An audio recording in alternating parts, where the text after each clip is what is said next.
अगर किसी से पूछे कि ट्रेडिंग की असली कीमत क्या है तो जवाब क्या मिलेगा?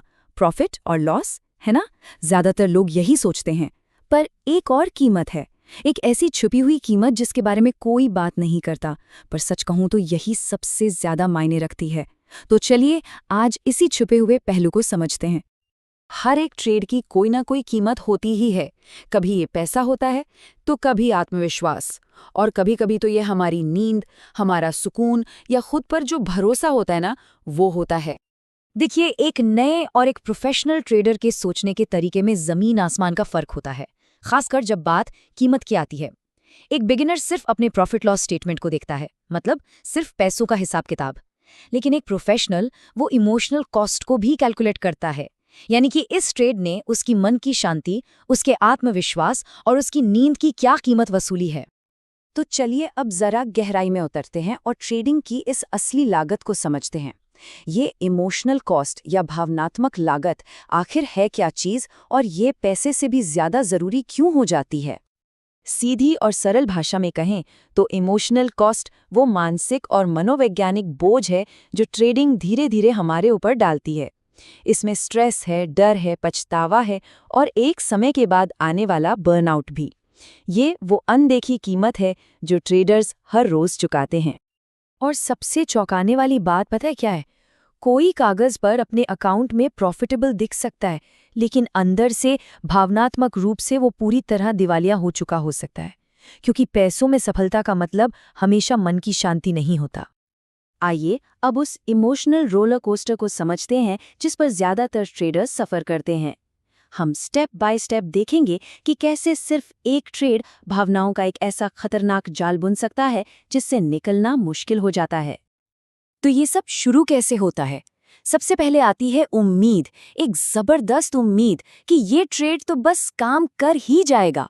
लेकिन जैसे ही बाजार जरा सा भी खिलाफ जाता है, उम्मीद की जगह ले लेता है डर, और डर के आते ही लॉजिकल दिमाग पूरी तरह से शटडाउन हो जाता है। इसके बाद आता है डिसीजन पैरालिसिस, मतलब इंसान बस जम जाता है, फ्रीज हो जाता है। और इस घबराहट में क्या होता है? एक इमोशनल फैसला, जैसे कि रिवेंज ट्रेडिंग। और इस सब का अंत होता है एक इमोशनल हैंगओवर के साथ, सिर्फ पछतावा और खुद को कोसना। और यही वजह है कि कहा जाता है कि सिर्फ एक खराब ट्रेड अगले 10 ट्रेड्स को भावनात्मक रूप से जहरीला बना सकता है। ये एक इन्फेक्शन की तरह फैलता है जो हर अगले फैसले पर असर डालता है। तो असल में ट्रेडिंग अकाउंट जीरो कैसे होते हैं? क्या ये सिर्फ लॉस की वजह से होता है? नहीं। आइए इसे इमोशनल लीकेज के एक असल जिंदगी के उदाहरण से समझते हैं। ये कहानी है राहुल की। राहुल हर ट्रेड पर 2000 रुपए का रिस्क लेते थे। एक वक्त आया जब उन्हें लगातार 5 ट्रेड्स में लॉस हुआ। पैसों में उनका नुकसान हुआ 10,000 रुपए। लेकिन जरा इमोशनल नुकसान पर नजर डालिए। पहले उन्हें बहुत ज्यादा उम्मीद थी, जो लगातार लॉस के बाद आत्मसंदेह यानी सेल्फ डाउट में बदल गई। और आखिर में उन्हें अपने ही सिस्टम पर से भरोसा उठ गया। नतीजा, अकाउंट तो जीरो हुआ ही, साथ में वो इमोशनली पूरी तरह बर्नआउट हो गए। तो यहाँ सबसे बड़ी सीख क्या है? राहुल का अकाउंट लॉस की वजह से खत्म नहीं हुआ, वो इमोशनल लीकेज की वजह से खत्म हुआ। यही वो कड़वी सच्चाई है जिसे ज्यादातर लोग अनदेखा कर देते हैं। तो फिर इससे बचने का तरीका क्या है? इसके लिए हमें प्रोफेशनल्स की प्लेबुक देखनी होगी। उनका फोकस रिस्क मैनेज करने से ज्यादा अपनी उम्मीदों को, अपनी एक्सपेक्टेशंस को मैनेज करने पर होता है। यहाँ एक बहुत ही गहरी बात छिपी है। आमतौर पर लगता है कि इमोशनल दर्द का सीधा सीधा कनेक्शन खोए हुए पैसे से है, पर ये पूरी सच्चाई नहीं है। असली फॉर्मूला कुछ और ही है। असलियत ये है कि इमोशनल दर्द बराबर होता है हमारी उम्मीद माइनस हकीकत, एक्सपेक्टेशन माइनस रियलिटी। इसका मतलब क्या हुआ?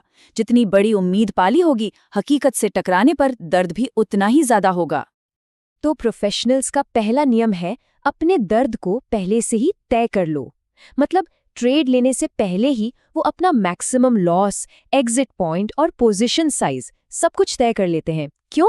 ताकि जब ट्रेड चल रहा हो तो भावनाएं उन पर हावी ना हो सकें। उनका दूसरा नियम, कम ट्रेड का मतलब है कम इमोशनल टैक्स। उन्हें ये बात अच्छी तरह पता होती है कि हर ट्रेड हमारी मानसिक ऊर्जा की खपत करता है, जो कि लिमिटेड है। इसलिए ओवर ट्रेडिंग उनके लिए सीधे सीधे इमोशनल बर्नआउट का रास्ता है। तीसरा नियम है, सिस्टम को हमेशा अपनी फीलिंग्स से ऊपर रखना। एक प्रोफेशनल संभावनाओं, डेटा और एक तय प्रोसेस पर भरोसा करता है, ना कि अपने मूड, बाजार की खबरों या गट फीलिंग्स पर। और चौथा, जो शायद सबसे अलग नियम है, इमोशनल कैपिटल मैनेजमेंट। जी हाँ, जैसे हम पैसे को मैनेज करते हैं, वो अपनी भावनाओं की पूंजी को भी मैनेज करते हैं। ट्रेड करने से पहले वो खुद से एक सवाल जरूर पूछते हैं, क्या आज मुझ में ट्रेड करने की भावनात्मक क्षमता है? और अगर जवाब नहीं है, तो वो उस दिन ट्रेड नहीं करते। बस। तो अब हम इस चर्चा के आखिरी में आ गए हैं। अब सवाल यह है कि कोई अपनी मानसिक पूंजी को कैसे बचाए। इसके लिए एक छोटा सा सेल्फ चेक है और एक नई बॉटम लाइन, जिसे हमेशा याद रखना जरूरी है। चलिए एक छोटा सा थॉट एक्सपेरिमेंट करते हैं। एक तरह का सेल्फ चेक। बस ईमानदारी से इन सवालों पर सोचना है। पहला, जब कोई लॉस होता है तो उसके बाद कैसा महसूस होता है, शांति या बेचैनी? दूसरा, क्या कभी ऐसा होता है कि तय किया कि अब चार्ट्स नहीं देखेंगे, पर फिर भी खुद को रोक नहीं पाते? तीसरा, क्या नुकसान के बाद उसे इमोशनली रिकवर करने की एक बेचैनी होती है? और चौथा, जब कोई ट्रेड अच्छा जाता है तो क्या उसके तुरंत बाद रिस्क लेने की हिम्मत अचानक से बढ़ जाती है? तो इस पूरी बातचीत की 4 सबसे जरूरी बातें क्या हैं? पहली, ट्रेडिंग सिर्फ पैसा नहीं बल्कि हमारी इमोशनल एनर्जी भी खत्म करती है। दूसरी, इमोशनल कॉस्ट पैसों के नुकसान से कहीं ज्यादा तेजी से बढ़ती है। तीसरी, ज्यादातर अकाउंट्स पहले भावनात्मक रूप से जीरो होते हैं और उसके बाद वित्तीय रूप से। और चौथी, सबसे बेहतरीन ट्रेडर्स मुनाफे से पहले अपनी मन की शांति की रक्षा करते हैं। और आखिर में बस ये एक बात याद रखने लायक है, अगर ट्रेडिंग किसी की नींद, मन की शांति या आत्मसम्मान में खलल डाल रही है, तो समझिए कि इसकी कीमत पहले ही बहुत ज्यादा चुकाई जा चुकी है।